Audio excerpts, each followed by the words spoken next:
હવે ખબર નહીં કે હું દુબઈ ક્યારે જઈશ, પરંતુ દુબઈની ફેમસ કુનાફા ચોકલેટ છે, એમને તો હું ઘરે બનાવી જ શકું ને. તો જલ્દીથી આપણે આજે ઘરે જ કુનાફા ચોકલેટ બનાવીશું. કુનાફા ચોકલેટની અંદર છે કતેફીનો યુઝ થાય છે, પરંતુ આજે આપણે કતેફી વિના જ આ ચોકલેટ બનાવીશું. તો કઈ વસ્તુનો આપણે ઉપયોગ કરવાના છીએ કતેફીની જગ્યા પર?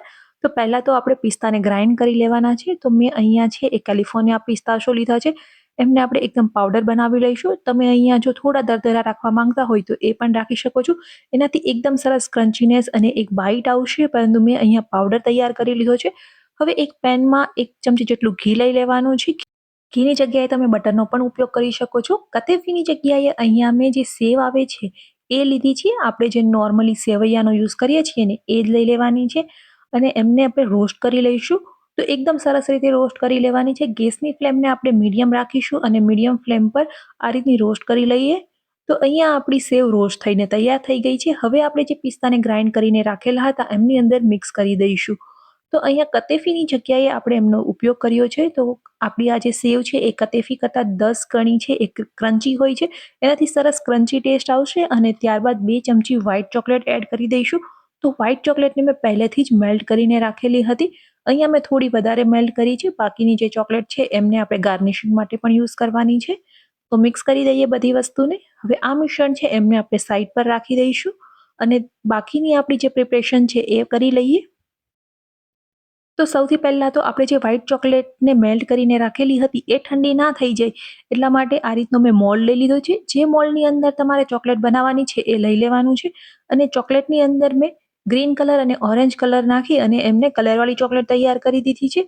તો આ રીતે આપણે થોડી થોડી ચોકલેટ સ્પ્રેડ કરી દેવાની છે, જેનાથી આપણી ચોકલેટનો કલર છે ખૂબ જ સરસ આવશે અને દેખાવમાં પણ ખૂબ જ સરસ લાગશે. હવે આ રીતે એમને ગાર્નિશ કરી અને થોડી વાર માટે સેટ થવા રાખી દઈએ. થોડી વારમાં છે એકદમ પરફેક્ટ રીતે સેટ થઈ જશે. જ્યાં સુધી આપણી વ્હાઈટ ચોકલેટ સેટ થાય છે ત્યાં સુધીમાં આપણે ડાર્ક ચોકલેટને મેલ્ટ કરી લેવાની છે. તો ડાર્ક ચોકલેટ મેં અહીંયા લીધી છે. તમે ડાર્ક ચોકલેટની જગ્યાએ મિલ્ક ચોકલેટનો પણ યુઝ કરી શકો છો, અથવા તો હાફ ડાર્ક ચોકલેટ અને હાફ જે મિલ્ક ચોકલેટ આવે છે એ પણ તમે બંને મિક્સ કરી શકો છો. આ રીતે આપણે એમને એકદમ ઝીણી કટ કરી લઈશું. જો આટલી ઝીણી તમારે કટ ના કરવી હોય ને તો તમે મોટા ટુકડામાં પણ એમને કટ કરી શકો છો. તો મેં અહીંયા છે એ થોડી ચોકલેટ આ રીતે ઝીણી ઝીણી કટ કરી ત્યારબાદ આપણે એને એક બાઉલમાં ટ્રાન્સફર કરી લઈશું, અને બાકીની ચોકલેટને છે એ મેં હાથની મદદથી જ નાના નાના ટુકડામાં કટ કરી લીધી હતી. તમે જો એમને એકદમ ઝીણી કટ કરશો તો એ મેલ્ટ થવામાં વધારે સમય નહીં લાગે, અને થોડા ટુકડા મોટા હશે તો એને મેલ્ટ થવામાં થોડો વધારે સમય લાગશે. બાકી એમનાથી કંઈ પણ તમને ફરક નહીં પડે. તો અહીંયા બાકીની ચોકલેટ છે એ મેં આ રીતે મોટા ટુકડા જ કરી લીધા છે.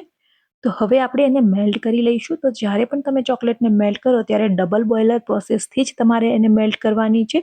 તમે એમને ડબલ બોઇલર પ્રોસેસથી મેલ્ટ કરી શકો છો, અથવા તો માઇક્રોવેવની અંદર 10 થી 20 સેકન્ડ તમે રાખી અને મેલ્ટ કરી શકો છો. બંને પ્રોસેસથી એકદમ સરસ રીતે ચોકલેટ મેલ્ટ થઈ જશે. મેં અહીંયા પાણીને ઓલરેડી ગરમ કરવા માટે રાખી દીધેલું હતું. આપણું પાણી ગરમ છે. સાથે સાથે આપણે ચોકલેટની અંદર 1 ચમચી ઘી એડ કરી દેવાનું છે. તો અહીંયા પણ તમે ઘીની જગ્યાએ બટરનો ઉપયોગ કરી શકો છો.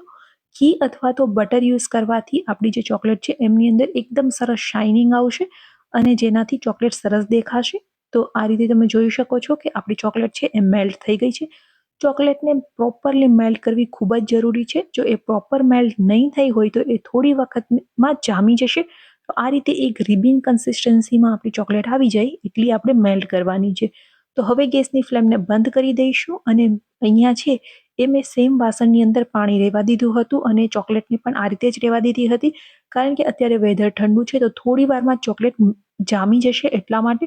તો તમે પણ આ રીતે રાખી શકો છો, જેનાથી નીચે ગરમ પાણી હોય તો આપણી ચોકલેટ છે એ જલ્દીથી જામી નહીં જાય, અને આ રીતે એકદમ સરસ કન્સિસ્ટન્સીમાં રહેશે.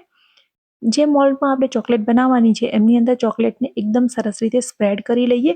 જો તમારી પાસે નાની સાઇઝનું મોલ્ડ હોય ને તો તમે એક સાથે ચોકલેટ એમની અંદર એડ કરી અને બાકીની જે એક્સેસ ચોકલેટ હોય ને એને તમે પાછી બાઉલની અંદર ટ્રાન્સફર કરી શકો છો. પરંતુ અહીંયા મારું જે ચોકલેટનું મોલ્ડ છે એ ખૂબ જ મોટી સાઇઝનું છે, એટલા માટે હું આ રીતે એમને સ્પ્રેડ કરું છું. બધા જ ખૂણાને આપણે પરફેક્ટ રીતે સ્પ્રેડ કરવાના છે, જેનાથી કોઈ પણ ખૂણો છે એ છૂટી ના જાય. તો તમે જોઈ શકો છો કે એકદમ સરસ રીતે સેટ થઈ ગઈ છે. તમારી પાસે જો ચોકલેટનો મોલ્ડ ના હોય ને તો પણ તમે આ રીતે ઘરે જ કુનાફા ચોકલેટ બનાવી શકો છો. માત્ર કુનાફા ચોકલેટ નહીં, કોઈ પણ ચોકલેટને તમે આ રીતે સેટ કરી શકો છો. હવે એમને આપણે સેટ થવા માટે રાખી દઈએ તો લગભગ 15 મિનિટ લાગશે. 15 મિનિટની અંદર ચોકલેટ સરસ રીતે સેટ થઈ જશે. તો અહીંયા આપણી ચોકલેટ છે એ સેટ થઈ ગઈ છે અને પહેલેથી જ આપણે જે મિશ્રણ તૈયાર કરીને રાખેલું હતું કુનાફા ચોકલેટ માટે એમને આપણે સ્પ્રેડ કરી દેવાનું છે.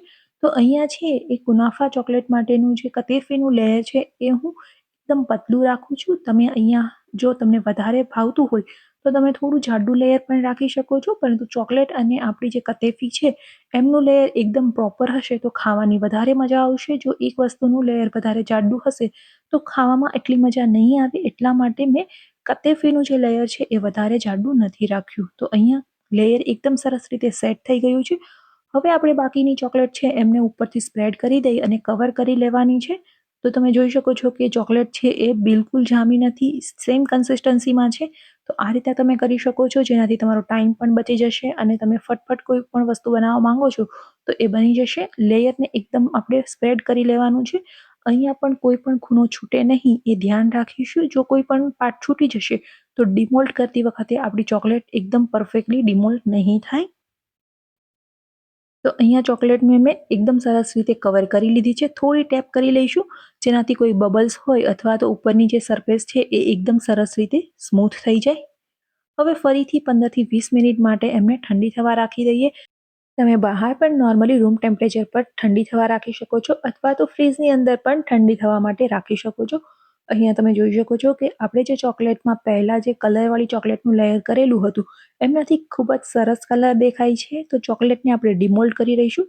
ડિમોલ્ડ કરતી વખતે થોડું આપણે અહીંયા કેરફુલી ડિમોલ્ડ કરવાની છે. તો ચોકલેટ ડિમોલ્ડ થઈ ગઈ છે અને આપણી કુનાફા ચોકલેટ બનીને બિલકુલ તૈયાર થઈ ગઈ છે. એક વખત હું તમને અહીંયા ચોકલેટને કટ કરીને પણ બતાવી દઉં. અંદરથી એકદમ સરસ ગ્રીન કલર આવેલો છે. ખાવામાં ખૂબ જ ટેસ્ટી હતી. દેખાવમાં જેટલી ચોકલેટ સુંદર દેખાય છે ને ખાવામાં પણ એટલી જ સરસ હતી.